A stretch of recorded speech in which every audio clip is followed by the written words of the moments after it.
about surgical data science in the context of deep brain stimulation. So those of you who didn't attend Pierre's talk yesterday, Pierre had his PhD from the University of Rennes in 1988.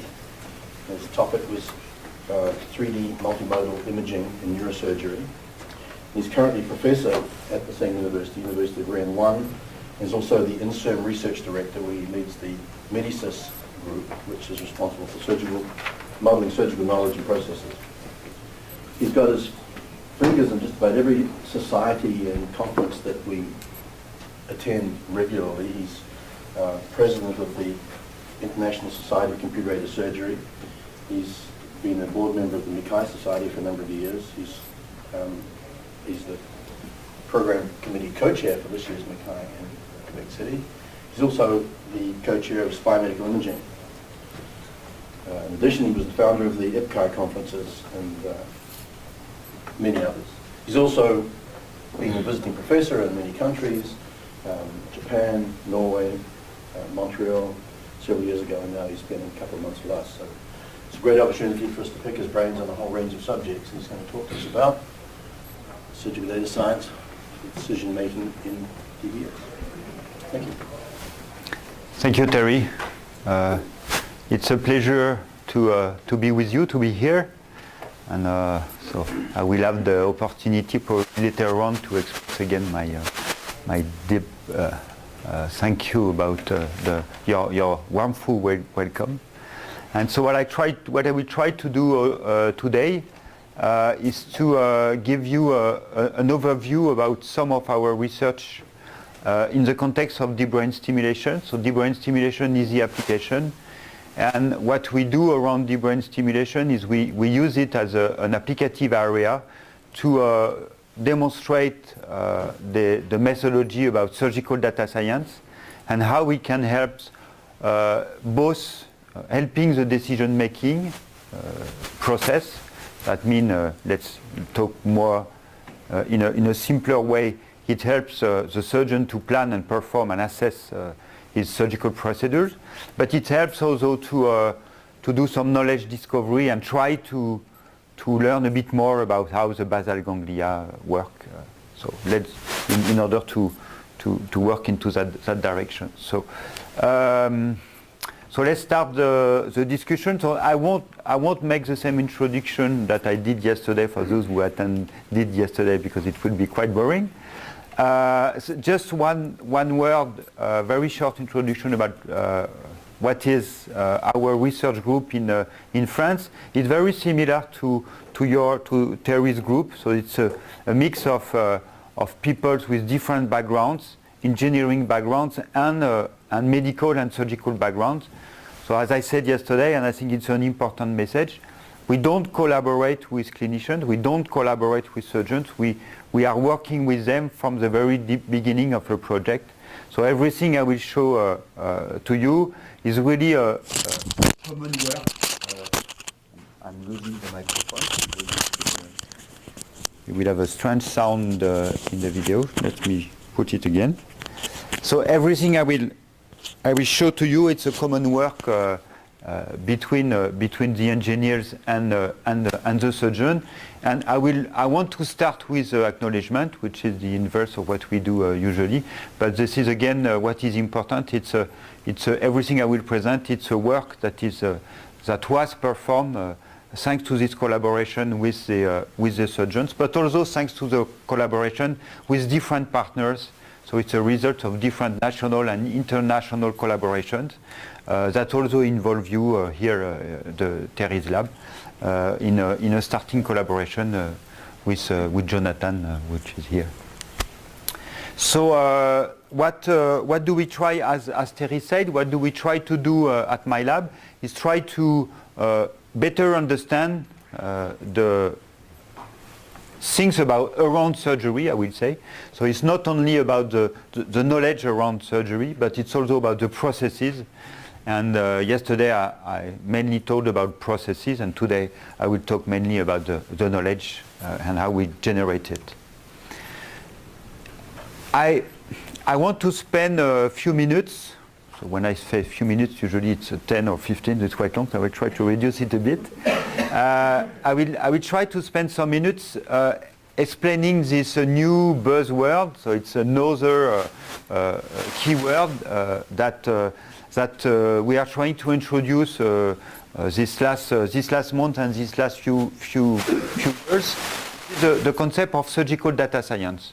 So why do we think that we need another term like the surgical data science? So the data science by itself is not a new word.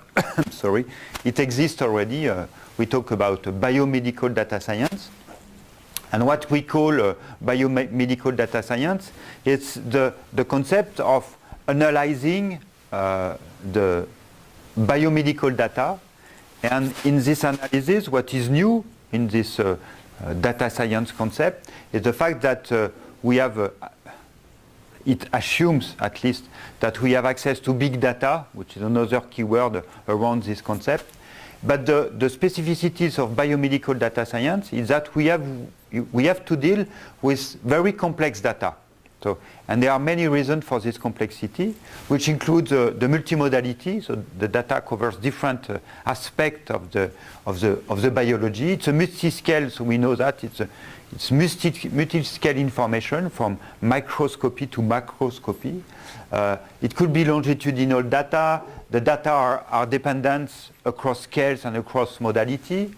Sometimes the data is really unstructured, and it's incomplete and uncertain. And finally, when we gather this big data together, there is usually a lack of interoperability. So there is a lot of challenge to overcome in order to do this analysis of data.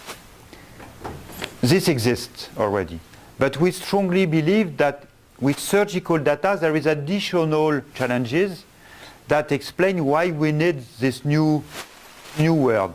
And this additional characteristics of the surgical data is that it's even more variable, because we have different patients, different locations, even for a same pathology, even for exactly the same surgical procedures, you have different anatomy, different locations, so it's additional variability.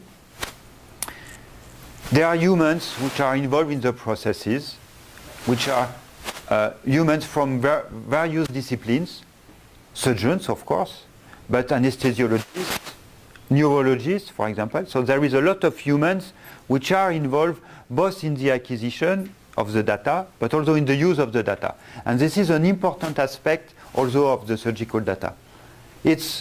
We may need a real-time results in the analysis of the data. When we are in the OR, for example, we need real-time, let's say almost real-time. And the challenges are really binary. It's a bit exaggerated, but it's sometimes something like life and death challenges. And that makes also an additional dimension of complexity and I will say specificities in surgical data. So this is about the data. So now about the method. So additionally, what I need to mention, there will be, like yesterday, a lot of diagrams and framework. So what do we do with this data? So if we are lucky and if we have access to such data, the idea of surgical data science is to collect the data from surgical practice, that means from all the patients which are followed and operated. And we collect different type of data, as said already. So it's not only about images and signals. They are the main one, but it's not only about that. It's also clinical data. And what the first step of data science and surgical data science is to go from data to information. That means to analyze this raw data to build what we can call patient-specific models. So it's part of the surgical process, I would say. Then what you have to deal when you do with decision in surgery, you need data, you need information, but you also need knowledge. You know that. How you can gather knowledge, so the usual way to do that is you refer to the literature or by discussing and confronting with experts, your colleagues, And then you are able to sometimes build some models of this knowledge that can be books, can be atlases, or things like that. What surgical data science want to do is to compute automatically this this knowledge or these models of knowledge or generic models from the analysis of patients. So it's an additional source of knowledge, I would say. And what is important for surgical data science is that these models can be instantiated back to the patient in order to directly increase the information available on one patient thanks to the instantiation of these knowledge models. So this is the idea. Then the applications are covering all the different surgical applications, from decision of the therapy, planning of the surgery, performance of surgery, post-operative evaluation, and also training and prevention. So these are the different applications where these models can be used. And what is important to include in this landscape is finally everything is continuously, this system is continuously fed by data coming from these different steps. So all the data is regularly coming from the data acquired for the decision, the data acquired for the planning, during surgery, after surgery, and this kind of data always enrich the available data and enrich the models and enrich in a continuous way the knowledge. So what is important to understand from that scheme, there is mainly three flows that characterize data science. The first is the learning aspect. So it's going from learning knowledge from analysis of data and patient-specific information. So this is one flow. The second flow is about instantiation. So this is important.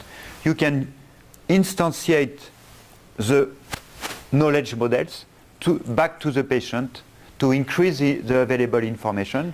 And finally, this is a continuous loop and increase of information.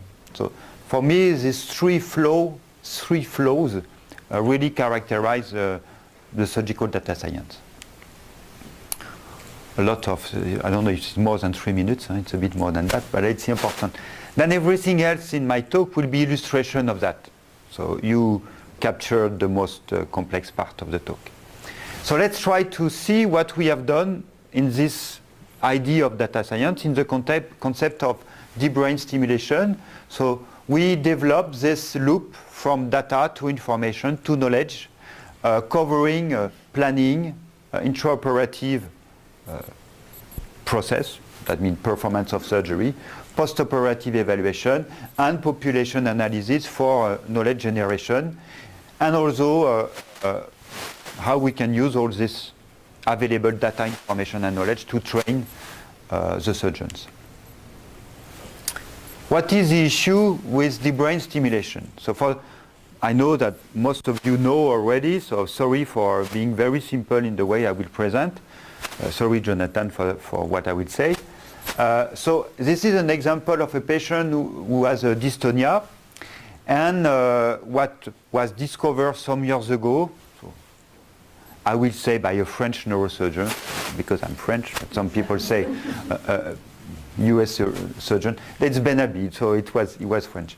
So the idea was to position an electrode into the basal ganglia and to do electrical stimulation, a continuous electrical stimulation. So it's like a brain pacemaker. This is the main idea of that. So you have the stimulator which is here on your chest, and you have the two electrodes. So it's a bilateral stimulation that stimulates the basal ganglia here. Again, it's a continuous electrical stimulation. And then it's almost miracle. So you see the same patient, a few seconds after, when you switch the stimulation on, there is a direct impact on the symptoms of these motor disorders. And if you switch it off just afterwards, in few seconds after, she will have her disorders again. So it's really impressive the way it works. So I don't want to spend time on that. But so this is a technology which is used mainly for motor disorders, but it's starting to be used for other type of neurological disorders, such as OCD or Tourette syndrome, or some severe depression, even for epilepsy. So this is really a growing technology. When you see how it grows from the different continents, so I don't want to spend time on that. According to the disorders, you may target different anatomical areas. So there is still debate of where you have to stimulate, but usually when there is a PD, Parkinson's disease, you stimulate around the subthalamus nucleus. So this is a slice on that direction. And you have other targets you may stimulate according to the symptoms of the disease. So how is the surgical procedure? So how is the electrode is implanted within the brain? So it's usually a stereotactic process, like a biopsy, for example, or like implantation of SEEG electrode for epilepsy. So you put a stereotactic frame on the patient in the morning of surgery, then the patient go to the CT scan just afterwards, and then the team, the neurological team, so including the neurosurgeon here and some neurologists. So now that was the beginning, I would say the first year of targeting. Now she's alone, she doesn't need any such people anymore, but there is a team usually looking to the images and selecting the finding and selecting the target you want to put the electrode on. And what you see here is Claire, who is our functional neurosurgeon. She's using the Medtronic, so I did not talk about Medtronic, forget the name and the brand. She's using the commercial system to place her electrode. And what she says is that the more precise you are in the definition of the target, usually the better are the outcome. So I will come back to that. Then you go to the OR, and because it's stereotaxy, you can put the exact location of the trajectory, the exact one that you selected on the MR or the CT images. Since it is stereotactic procedures, and since the accuracy of the location of the trajectory is really crucial to the outcome, the best way to check if it works is to check directly in the OR during surgery. So the patient, at least in France and in other groups, and it's true also here, the patient is awake during surgery, and the neurologist tests the stimulation during surgery. And as you mentioned, with basic clinical tests, the neurologist tests the efficiency of the stimulation, and if needed, readjust the location of the trajectory, usually along the same axis. There is another video for that, so I skip that. But there are still a lot of challenges. This is the subthalamus nucleus that we see, about few millimeters on few millimeters. And if we back project the electrode at the same scale, this is how it looks. And you have to think that we are in the middle of the brain, and that we go in a stereotactic way, that the surgeon does not see anything. So additionally, you don't have just to be into this target, you have to be in one of the functional areas of this target, of this subthalamus nucleus. And if, this is an assumption which have been demonstrated in the literature, so subthalamus nucleus is divided into 3 functional territories, and you have to select the sensory motor one. If you stimulate the other one, you may have side effects related to limbic, for example, stimulation. And the literature is full of papers explaining that the system works, so the motor disorders are reduced a lot, significatively, but there is side effects around, if you stimulate areas around the subthalamus nucleus you see here. So different side effects, more or less severe and serious.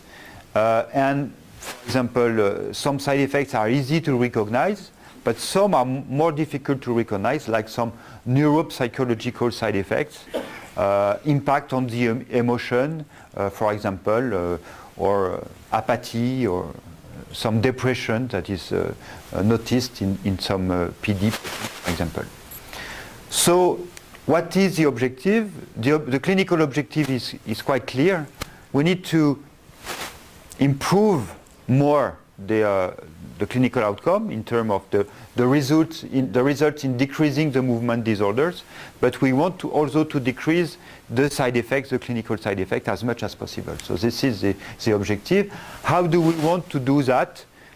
We want to rely on the data science approach to increase the number of data, information, and knowledge provided to the surgeon when planning, performing, and assessing his or her surgical procedure. So this is the idea.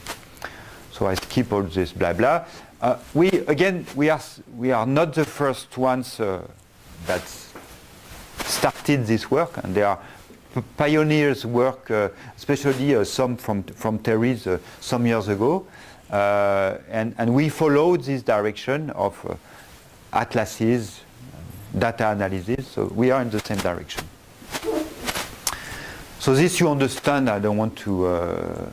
So it's not only what we aim to do. It's not only about trying to improve the surgical process, but it's also try to use all the data acquired to better understand what happened exactly. So it's a long-term objective.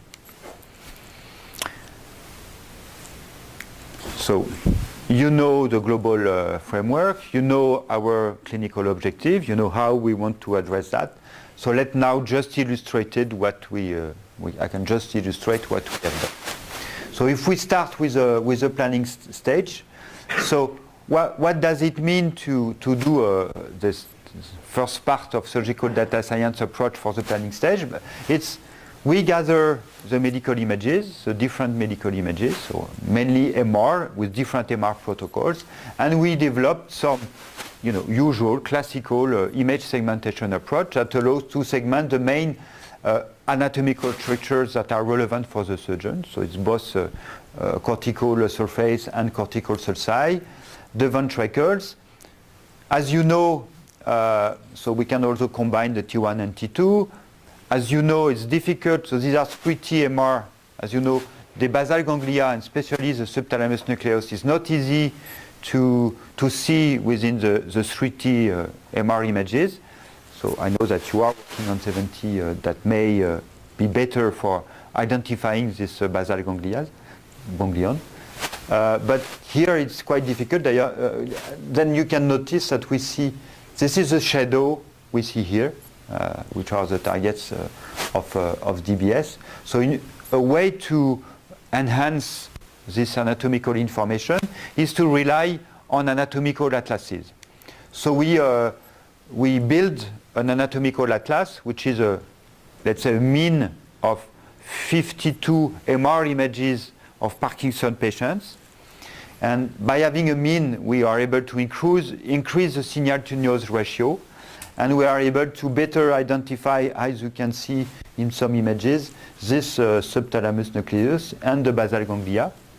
Then we ask neurosurgeons to manually label this structure within this, let's say, super MR, which we can call it like that.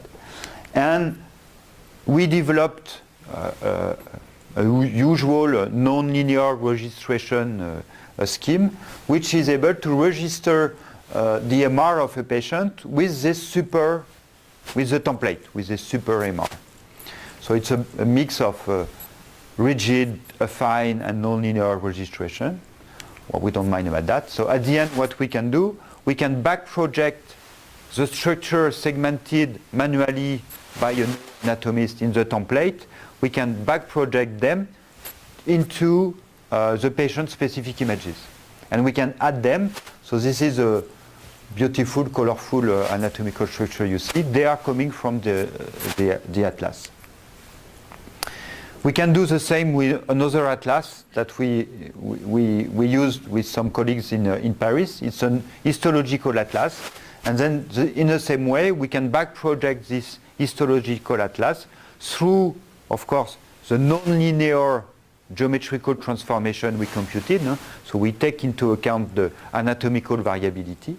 And we back project this histological atlas into the patient images.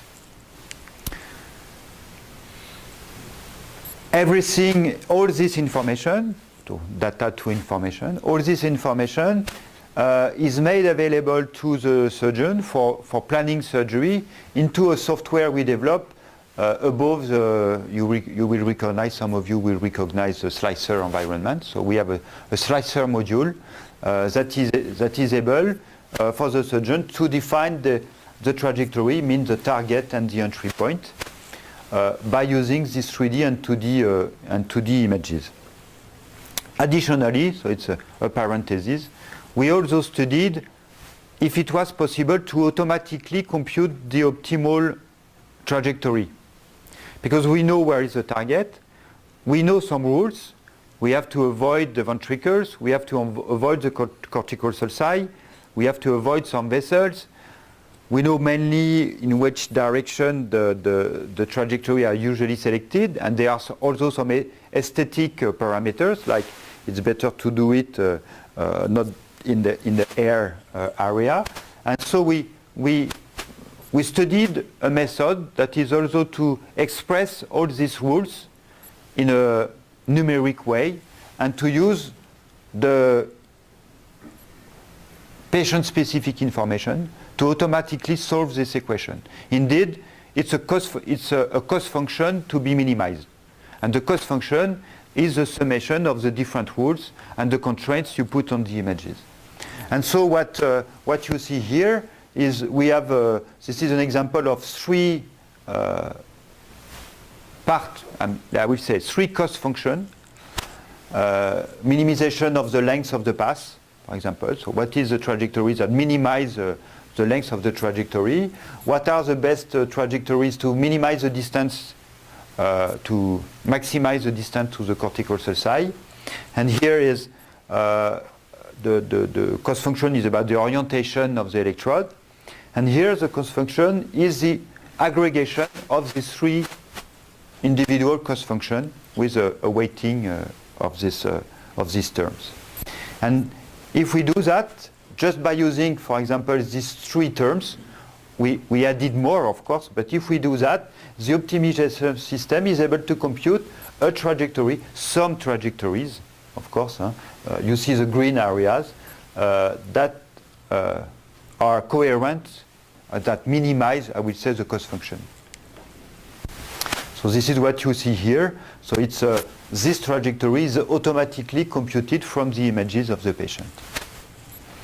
And so we also develop a software module that is able to automatically compute the optimal trajectory that can be redefined manually by the surgeon, of course, because the idea is not to fully replace the surgeon at this planning stage, but to provide him or her with an initial trajectory that he or she can readjust. So this is the idea. So we studied, as you can imagine, what are the impact of the different weighting factors, what are the rules across sites, for example. We did a study between 3 different neurosurgical centers. Are the rules similar? Are the weighting factors similar? And mainly our conclusion that the weighting factors are almost similar in the different cost functions. We have the trajectory. Now the idea is to put the trajectory into the stereotactic frame coordinate system. So this is only a geometrical transformation. And so the surgeon has a second module where he or she can readjust in a Lexel coordinate system this trajectory and refine finally the trajectory, the planned trajectory. Now let's go into the OR.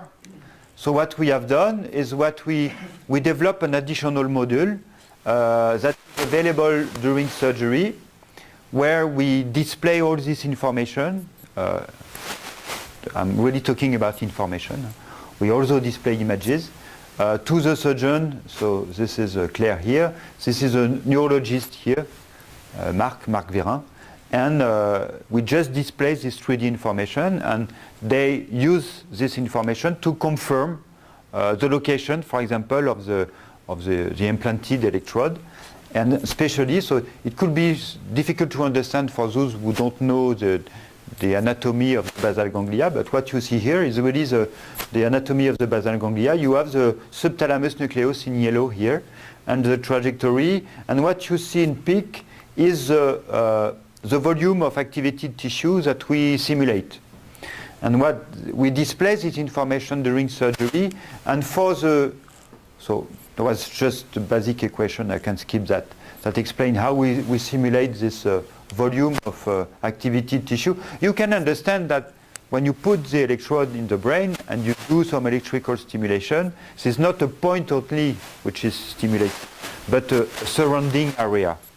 And there is a volume of what we call the VTA, the volume of tissue activated, that we have to compute, to estimate, because we don't know exactly. There is still a lot of work in trying to find the right model to understand finally which is the neuronal tissue activated. So the model that we first used is a very simplified model, but it allows to according to the stimulation parameters, the voltage, the impedance of the stimulation, it allows to estimate, to simulate a stimulated volume. I hope you follow me with the simulation of stimulation. So this, we can display it during surgery and of course after. Don't want to talk, usually when someone say, I don't want to talk about, then he spend 10 minutes on that. I don't want to talk about the brain shift phenomenon in DBS. There is one, some people say that there is no. They maybe have one sometimes, there are some.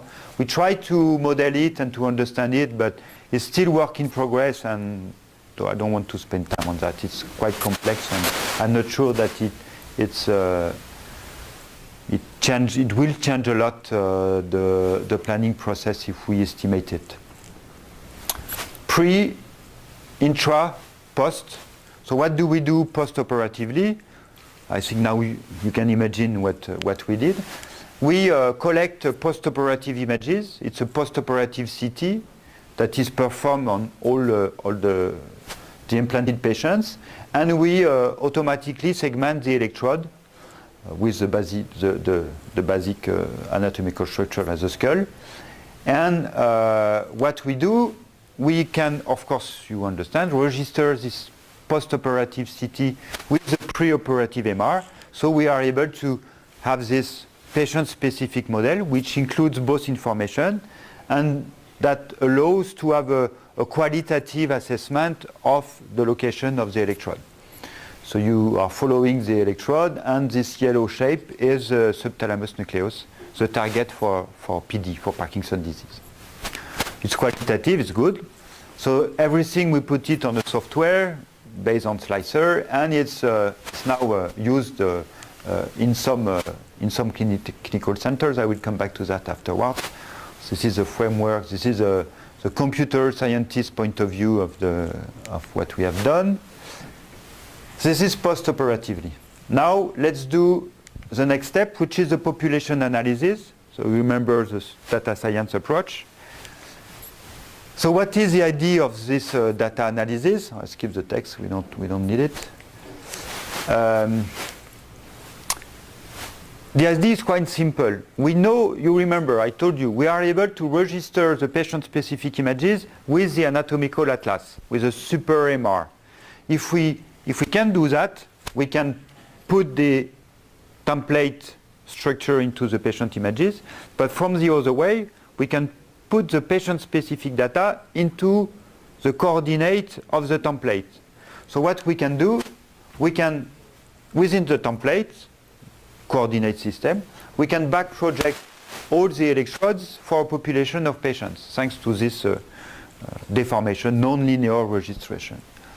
Again, it takes into account with some uncertainties, we'll come back to that, it takes into account the variability in the anatomy. And once we have that, we can look about the variability of the implantation for different patients, which is, it may for you, maybe you will ask yourself, it looks not all of them within the subthalamus nucleus. This is well known in the literature that usually the stimulation, this is a meta-analysis, very interesting paper, meta-analysis, which show where was the best point for stimulation in Parkinson's disease patients, and they are everywhere. So they don't know, mainly, so it's a simplification, but neurosurgeons and neurologists don't know exactly where we have to stimulate. So that explains why you have some variability. It may be patient-specific, it may be, there's probably many parameters that may explain that. So if we have access, so now we have all this electrode into a same coordinate system, and in deep brain stimulation, the neurologists spend a lot of time doing some clinical tests on the patients, preoperatively and postoperatively. And we are quite lucky in REN. We have a database of about 80 clinical scores per patient, which are acquired before surgery, 3 months after surgery, 6 months, a year, 2 years, and 3 years after surgery. So we have about, I'd say, 500 measurements per patient, but it's probably more than that. So what we can do, we can try to correlate, sorry for skipping all the slides. We can try to correlate the improvement of the clinical score as regard to the location of the electrode. So if we stimulate on this area, we know that. What was the result of the clinical score, of one clinical score, of the different clinical scores? So if we have this information, then you can understand that we can correlate, we can do the correlation in the analysis point of view, in a quantitative analysis point of view, we can correlate the location with the clinical outcome. We can follow different approach. We can do unsupervised analysis. It's clustering. As I presented yesterday, we use for a totally different approach. And we can show that there are 3 clusters that are statistically significant in terms of UPDRS, which is the score that represents the improvement in terms of Parkinson's disease. We show that there are 3 different clusters, and these clusters cover different areas. Of course, you have to understand this clustering is made by putting together the clinical scores and the location of the electrodes. So we can show here that we have an area here that gives the best results concerning UPDRS3, and an area which is the red one that gives there is an improvement in terms of motor disorder, but it's not so good. So we can do it for a score related to the motor disorders, but we can do it also for other scores, any scores that are studied by neurologists. Let's take another example, categorical fluency, which is studied by the neurologist, and we can do the same analysis of correlating the impact of the stimulation and where is the stimulated area on this outcome. And we see, what do we see? We see that the area which was the best one for UPDRS is the worst one for categorical fluency, and there is a decrease of this categorical fluency performance of the patient in that area. So it explains how complex is also the selection of the optimal location for the trajectory. You saw points. There are dots in the... And I just explained before that this is not a dot which is stimulated, but an area, a region, a volume. So what we did afterwards is to take into account the volume of tissue activated and So you saw it already. And compute maps. So we don't reason anymore on points, we reason on volume. So what you see here is a heat map which show the color encoding explain how much the score improve, I mean increase or decrease, according to the stimulated area. So we can do one map for each score. So we can do a individual, what we can call it, anatomo-clinical maps or anatomo-clinical atlases. That shows, for example, here, this is a Schwab and England score. It shows here that if you stimulated this is for GPI, if you stimulate the red areas, you have the best results in terms of Schwab and England. It is computed for a population of 26 patients.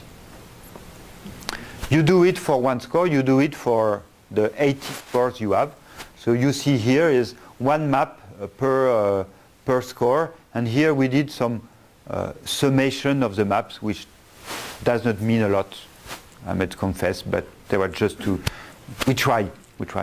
Probably there is some weighting factors. What does it mean to weight the clinical score? This I don't know, but we are playing with this method again. I will come back to this table just afterwards. So now you understand the idea. The more data we can collect along the process, we can correlate this data, this functional data, this clinical data, we can correlate it with the surgical process finally, which is where the electrode was positioned and what is this anatomical area which is stimulated by the electrode. So what we did, I told you that during surgery there is electrophysiologists that stimulate the patient in the OR. They don't stimulate only, they also record the signal along this electrode. This is microelectro recording, probably you have heard about that. So we can also collect this data and correlate this data with other information. So this is one study we did recently, which is to study the correlation between the electrophysiology data that should be a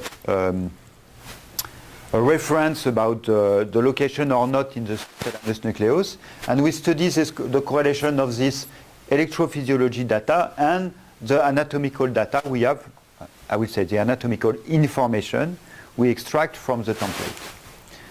This is what you see here. This is another representation. Then we also study how well this both information correlate. It correlates more or less, so it's about 70-something % of correlation between electrophysiology and anatomical information coming from a template. So it's ongoing work. We don't know yet how far we can go. What does it mean? Probably we don't expect 100% because there are two different signals. This is open discussion. During surgery, we have also all these stimulations, so we can do similarly. We can compute maps, heat maps, that we can call efficacy maps also, or even prediction maps, according to the data we collected thanks to the intraoperative stimulation. So here the maps were computed by machine learning, so it's easy and classical neural networks that is able to compute, to predict finally the appearance of a side effect if we stimulate such area according to the learning on the data we have. I will come back to that. So you understand. So we can acquire more data, and we can again. So what we have done also recently was to post-operatively try different stimulation parameters on patients and see if one well-known side effect, which is a pyramidal tract side effect, which is usually we see it by contraction of facial muscles. And we we tried different voltage and tried to see when this, when and if this side effect appeared, and were we able to predict the appearance of this side effect according to the parameters we had, again by using machine learning approaches. And by prediction we mean computing a map, again the same, an efficacy map, a prediction map, a heat map that could explain the appearance of a pyramidal tract side effect. Here is, if you go to the red side, no, this is the inverse. If you go to the green side, you may have appearance. No, sorry. If you go to the red side, you may have a high probability of having a pyramidal tract side effect. Numbers. Population analysis. So then you understand, easy to close the loop. It's a smaller row here that appears. Easy to close the loop. We know all the geometrical transformation between the template coordinate system and the patient data. So it's easy to back project all these maps into a new patient with new MR images of a new patient. We just reproject, so the inverse geometrical transformation, and we add additional information that is coming from the instantiation of knowledge computed from data. So you remember my flow, and this is what you see. So in the planning module available to the surgeon, there is a button you can click, and then you have access to these maps that give you finally access to the surgical practice of the surgeon. Oh, this is another video that explains how you can browse this map and see what would be the optimal area. So it's not interesting. We can increase more, so you understood. I will stop because. And now what we are doing is we try to increase the connectivity we try to involve the cognitive information, the connectivity information into that landscape. By using tractography, so DTI, with the idea in mind that there is probably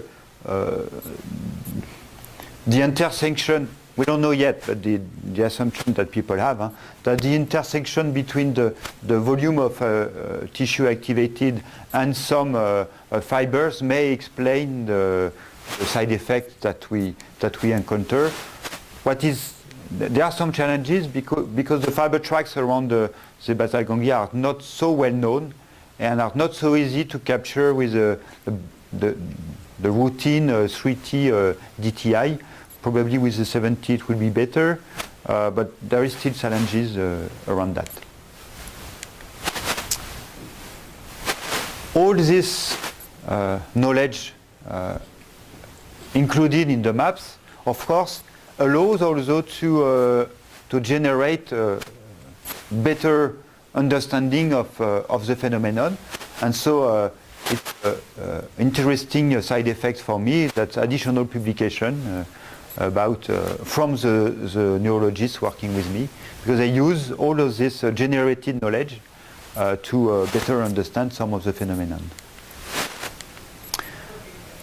Training, so everything can be used. Also, we develop a training system about that by using all this software, 3D images, and all this information and knowledge, and also the automatic computation are all some tools that can help the surgeon to learn how thinking in the brain stimulation. And I just want to maybe I will skip this. I will skip that because I'm already too long. The main message was everything that I presented needs to be validated and evaluated. So it's an important message I have to give away. And I was showing some examples showing that each step or each method, each model that we developed was validated, and there are different strategies for that. This was the main message. And it's not only about validation, it's also about evaluation, about computation time, about fault rate. All of this should be should be studied. Okay, so the relevance of the models, how much they can predict the reality. Okay, so I skip a lot of things, sorry for that. So just a parenthesis for people who like the models. What is interesting to see in such a scheme is that you find the three main advantages of using models. Models help to understand, models help to predict, and models help to control. And this is what it's about here. So just close the parenthesis. The conclusion. So it's about surgical data science. You understood this from the examples I give here. So it's about learning, it's about instantiating, it's about continuous generation of data all along the processes. So what we did, we used this surgical data science on the patient-specific models, but finally what I presented yesterday was already surgical data science, for those who were there yesterday, not applying on patient-specific models, but more about models, about processes, surgical processes. But it's the same idea. If you collect data, you can build models on that data. So this is what I presented yesterday, so I'll skip that. So some messages I wanted to provide to you before leaving. Surgical data science is both about decision support, but also about knowledge discovery. So this is very interesting, and it's probably a way also to discover from the data rather than, so it's not in competition, both should be together, but it's more a bottom-up approach rather than a top-down approach, and probably both should be combined, and it's an interesting approach. It's not only the analysis methods are important, but also the visualization and interaction are important. So this is also an important message for the students. It's not only and not always about analyzing and quantification. Sometimes it's also about how you represent the results and you provide to the surgeon. Validation is crucial. Validation and evaluation is crucial anyway in anything we do in surgical data science. But what are the remaining challenges? These are the ones related to what we know already and what the challenges related to the specificities of surgical data. We need high quality data, and we need a lot of data, which is not easy to have access to. This data should be annotated. We need to have the ground truth. And the data, if we want to gather a lot of data, it has to come from different centers, because each center, especially in deep brain stimulation, does not have a lot of patients every year, between 30, 40, 50, no more per center per year. So if we want to be statistically significant, we need a lot of data and standardized data. So there is a need for standards. And we need new methods that is able to cope with all the specificities of the surgical data. And there is still a lot to do, a lot to develop in this area. A lot of take-home messages. Collaborations are crucial. You see it for two reasons. It's a multidisciplinary area. First, we have to cope with multidisciplinarity and collaboration. And you cannot work alone because you need the data of the different centers. So collaboration is crucial. I think open research is also crucial, and I know, Terry, you are also pushing into that direction. And especially in the area and where we are now about artificial intelligence and data analysis and big data, if we don't go into this open research and open data direction, we may have trouble. The data may belong to some private interest, and then we won't be able to do this probably easily, this data science circle that I presented. So it's really an ethical issue. There are strong ethical issues around data science. because who owns the data, who owns the models, the generated models, who owns the knowledge, finally, because it's about that. Who owns the knowledge? We own the knowledge. The knowledge is, so this is why it's important to follow this open research area. Another important ethical challenges is the more we assist the decision-making process, the more we may impact in the long term some decision-making capabilities of the professionals. So we have to take care about overtrust, about lack of skills due to too much assistance. So there is, and also we have to keep our distance with the technology, always keep distance with the technology, because we are very close to have a direct impact on the surgical decision. So there are strong ethical impact beyond this methodology. But finally, what is the most important is the patient. Whatever we will do, whatever the technology, the data, the most important, and we see it in data science, the most important part will be the impact we have on the patient, is to be sure that we develop the technology, to be sure that we develop the method, that cure the data, and we discussed with Gerard just a few minutes before, that do better, not do worst, that do better. No side effects, better therapies and things like that.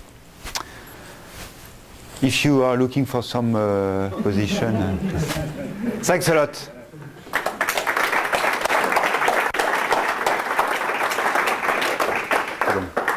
Thanks very much, Pierre, for another fantastic talk. You're welcome. A lot of things that we know and they're really nice perspectives. Thank you very much. We have a few minutes for questions. John. Thanks so much, Pierre. We've had a chance to talk at length about a number of things. I just want to link in something you brought in the talk yesterday, you mentioned today, was the evaluation of interfaces, feedback from users. Like you had the hedonic scale on the one side and another measure on pragmatics. And so it's something that we talked about in terms of, in the case of DBS, I mean, I'm definitely a believer in these models, and certainly the aesthetic is there. You see these amazing images of the context of the subchronic nucleus and the other nuclei. But it also goes back to the question that I guess that's quite important to me, is the issue of uncertainty and having to be sure something is actually where it is. Because what we're relying on in this case is, for now, is the use of a template, which is somebody else's scan, and the registration of that to an individual. So on the hedonic scale, those models are beautiful, but it's kind of, it could be misleading if we rely on it. So what I've noticed as I try to integrate some of these technologies to clinic is the clinicians would rather have all of the context. Either if you can have access to really high quality patient-specific imaging, then you go that way. But also if they just have the template itself and their ability to at least just ensure for themselves that the registration is proper, gives them the trust. But then you lose that aesthetic piece. I don't know if you have any comments on this sort of problem. It's not obvious. I don't know.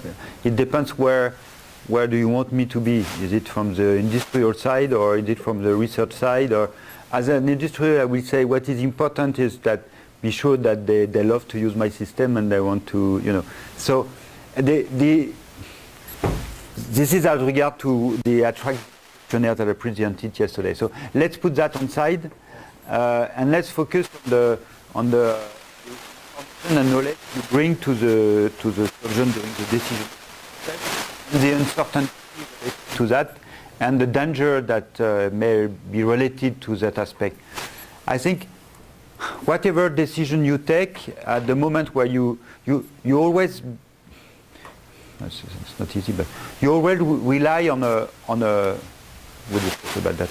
A mental image that you readjust according to some input you got from your world, That can be a direct sensing, that can be sensing through images, through a computer, so whatever. And you confront your mental image, you readjust this mental image, and you take your decision accordingly. Let's simplify it.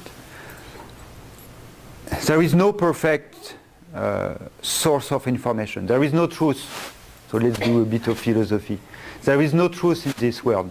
So we have to keep that in mind, and we have to keep this, I think this scheme where you capture some vision of the reality, you capture some vision of a truth if it exists, but you know that each of this capture and this sensing is uncertain, and you have to keep that in mind, that finally your decision will be the integration of that, this concept that you understand.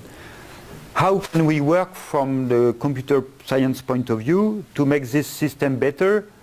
You're right, if we can put more information about the uncertainty, about the information or the data or the knowledge we send to the surgeon, that will be better, because we give him or her the tools to easily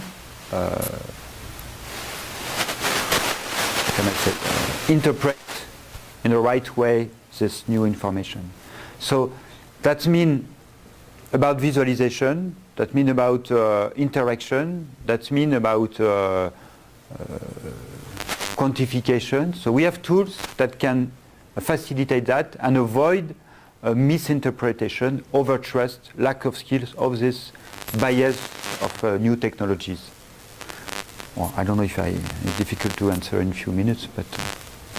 One last question. Okay, don't know how quick it'll be, but while I'm inclined to agree with what John said about the importance of, well, I think we were all prepared to see that a small error in the registration to an atlas would, especially on these very fine structures, that we call your diagram of the subthalamic nucleus, where you've got sensory, motor, associative, and limbic. And here's this big needle coming in. A small error should lead to a small miss could give a big penalty of side effect. But then what's astonishing about what you did is that you were able to back project the observed side effects, and essentially it looked like you were remapping the structural anatomy of these very fine structures based on your back projection. Were you really coming close to getting that kind of resolution? It seemed to be, because your heat maps you were generating were recreating that same kind of structural. This is the idea, with the limitation of the uncertainties everywhere, and we have a lot. So, and everything we do, there are still uncertainties. Yes, so there is really the coming back to these frontiers, to these territories, but with the limit of the uncertainty. So this is definitely, whatever we do in image processing, there will be this issue about uncertainty in the computation, in the process. We are fighting, if I may say one word to conclude on that direction. There are two options as engineers. We can fight to have better percentage, to increase the accuracy, to reduce the deviation or whatever. So it's good, let's continue in that direction. But I think in another way, we have also to say, okay, there will be uncertainties, how we can deal with that. So then there is a second axis probably, which is about representation and understanding of the uncertainties, and the fact to take into account this uncertainty in the reasoning. So I think we need to work on considering that we will never reach the 100%. We will never be able to reach the 0 millimeter error. So let's try to deal with that, and how we can deal with that in our clinical applications. Okay, thank you. On that note, let's thank you once again. Thank you, Terry.